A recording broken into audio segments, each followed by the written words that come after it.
Justice Court? I do not think that the voices of a few leaders or a few people from Africa should be used to disregard the support that we still have in Africa. We do have support in Africa.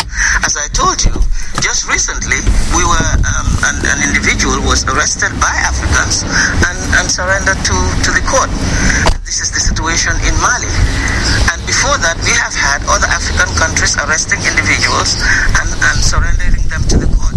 The recent Article 70 cases in the Bemba situation, we have had about 4 people at least, arrested in different parts of Africa and in Europe, arrested and surrendered to the court. This is just last year. So if we just take those who are criticizing the court unjustifiably, I must say, because their criticism is not backed by the relevant facts and what is actually happening. Well, you're the own president of the ICC. She says it's a problem for your credibility that you just focused on Africa. Whether that was by design or just the way it happened, but it's a problem for your credibility. She says that. You're president of your ICC. I think it is correct to say that most of our cases, or all of our cases at the moment, are in Africa. But that is not the whole picture thing. I know it's not the whole picture, but it's the picture that they are looking at. Yeah, it's the picture they are looking at. And this is why at an African Union summit, where they want to taking steps to set up their own human rights court and justice court, what was the first thing they did?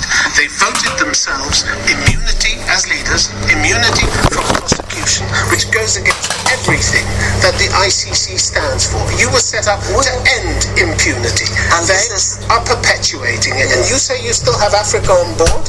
Yes. They were unanimous. They were unanimous in voting themselves immunity from prosecution. Well, every member of the AU. That is definitely not from the advice of the ICC. No. Because in our statutes, and this will continue to be, we don't advise them. We do not advise them. In the statute, there is no immunity, as you know, for head of state or whoever you may be, whatever your official capacity. They've just voted for themselves. But that is for themselves, and it is for a court. I do not think that. Firstly, I want to say that. You're proud of what they did? Definitely, I'm not proud.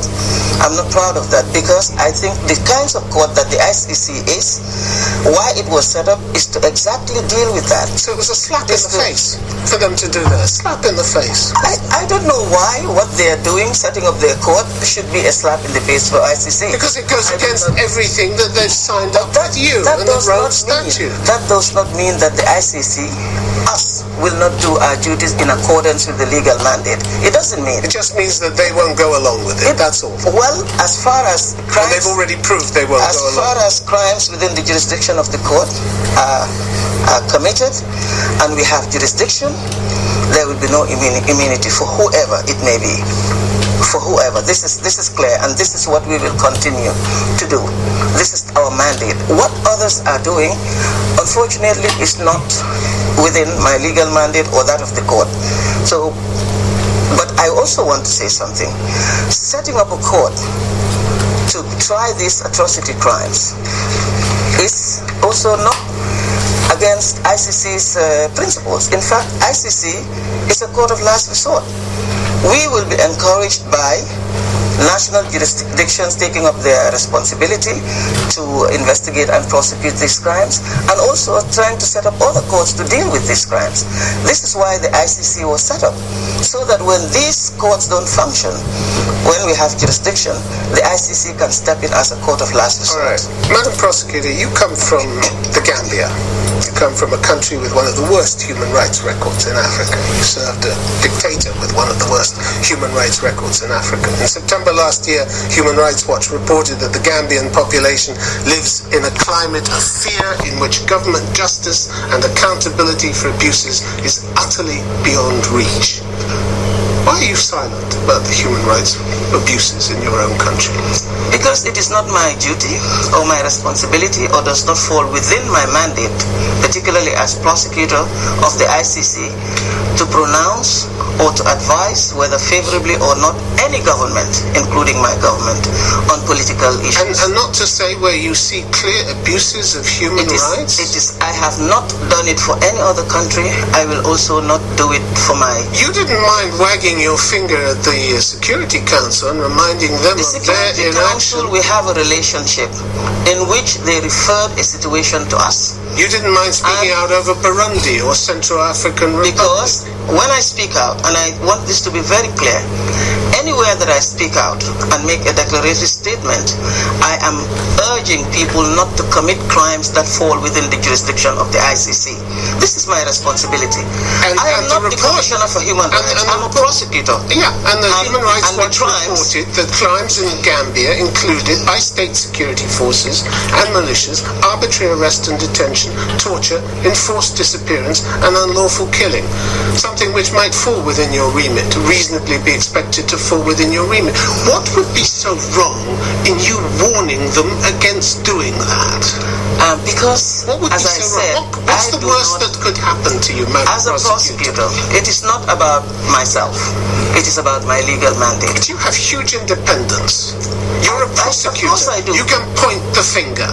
But it's you who are deciding not to say anything about this. I am not going to make pronouncement on political issues that are happening in countries. This is not political. This is abuse. This is violations of human. This is killing and torture. Is it crimes that fall within my jurisdiction? That is the question. These are crimes.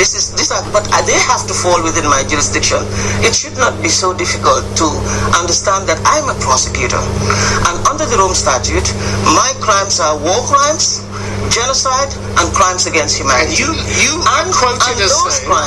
those crimes, even where they occur, must satisfy the gravity threshold to warrant the intervention of the ICC. And you're famous for saying, Madam Prosecutor, I like to see that the victims know that they have a voice, yes, but not in the Gambia.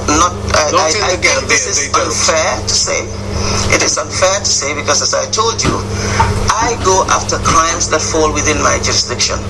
Not any crimes. Not all sorts of crimes. They have to be crimes that are within the jurisdiction of the ICC. And murder and torture doesn't fall within your remit. When we look at situations, when we decide to look into any situations where we feel that our crimes have been committed, there are several issues that we look at, including gravity, warranting the intervention of the ICC.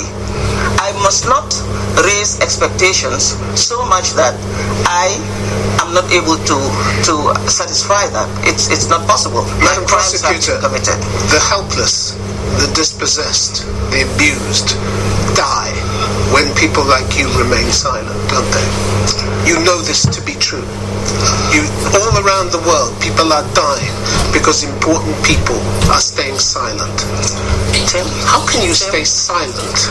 You know that human rights abuses are being committed, and you have the chance to speak out. Because what's the worst that can happen to you? My court is not a court of human rights. I must also remain independent. I must remain impartial. What do you want to be known for? What do you want to be known for? Staying silent or talking out? I have been talking out where I can talk out. Where I cannot, I will not. And I will not be dragged into saying something which can jeopardize my independence in the future or my impartiality.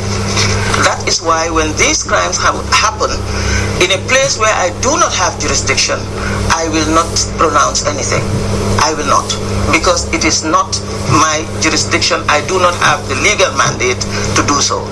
This is why I will remain silent. But where I have jurisdiction, and I say this without fear or favor, where I have jurisdiction and the legal requirements are met for me to intervene, I will not hesitate. I will not hesitate to intervene where the legal requirements within the Rome Statute that guides my action, where they are met, I will not hesitate. Fatou Bensouda, thanks very much for being on Conflict Zone. Thank you very much for having me.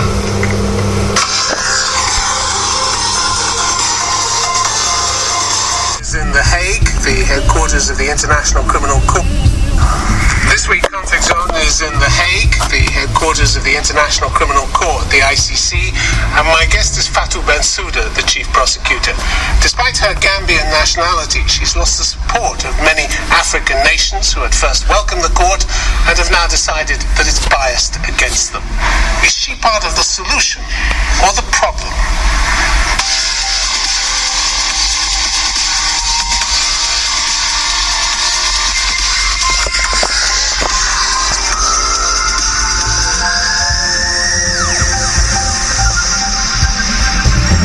Fatou Bensouda, welcome to Conflict Zone. Thank you. 13 years of your court's operation, $1 billion so far spent, 2 convictions.